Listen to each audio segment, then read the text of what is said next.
Embrace the power of knowledge at Sanskriti University, ranked first in most promising university in engineering and management in India. Visit www.sanskriti. Bangladesh तीन तरफ से भारत से घिरा है। उसके दक्षिण में बंगाल की खाड़ी है। भारत के 5 राज्यों पश्चिम बंगाल, असम, मेघालय, मिजोरम और त्रिपुरा की सीमा बांग्लादेश से लगती है। दोनों देशों के बीच 4096.7 किलोमीटर लंबी सीमा दुनिया की 5वीं सबसे बड़ी बॉर्डर है।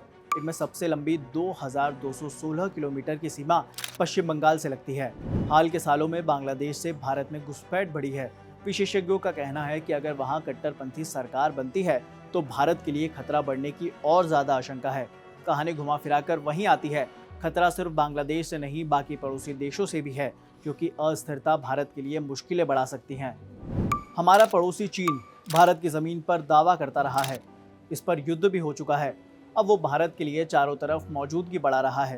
अफगानिस्तान में कट्टरपंथी इस्लामी तालिबान भारत विरोधी ताकतों को समर्थन देता रहा है। चीन ने भी वहां काफी निवेश कर रखा है। पाकिस्तान में तो चरम राजनीतिक अस्थिरता है। वहां अब तक कोई भी प्रधानमंत्री कार्यकाल पूरा नहीं कर सका है। यहाँ तक कि पाकिस्तान भारत विरोधी ताकतों तक को पनाह देता है। उधर 2022 में दिवालिया होने के बाद श्रीलंका में तो गृह युद्ध तक की स्थिति बन गई। चीन ने वहां भी इंफ्रास्ट्रक्चर में बड़ा निवेश किया है। मालदीव में नए राष्ट्रपति मुइज़्ज़ो का झुकाव चीन की तरफ है।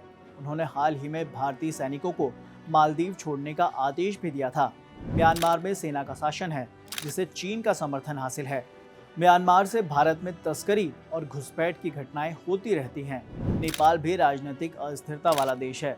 बीते 16 सालों में 14 सरकारें बदल चुकी हैं। हाल के समय में नेपाल की भी चीन से करीबी बढ़ी है। भूटान में अस्थिरता का संकट तो नहीं, लेकिन चीन की तरफ झुकाव जरूर बढ़ रहा है। वो चीन के साथ सीमा समझौता कर रहा है। अब बांग्लादेश में भी शेख हसीना के हटने के बाद कट्टरपंथियों का दबदबा बढ़ सकता है। साथ ही बांग्लादेश में नई सरकार के साथ नए सिरे से संबंध स्थापित करने होंगे। ये जरूर है कि हसीना के साथ भारत के जिस तरह के संबंध थे वो अब नहीं हो पाएंगे।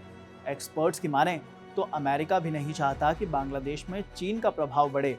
ऐसे में इस मामले में भारत को अमेरिका को साथ लेकर चलना होगा। फिलहाल के लिए इस एक्सप्लेनर में इतना ही। रिसर्च और एक्सपर्ट से बातचीत के बाद आपके लिए खबर लिखी है जागरण प्राइम के सीनियर एडिटर सुशील कुमार सिंह और विवेक तिवारी ने।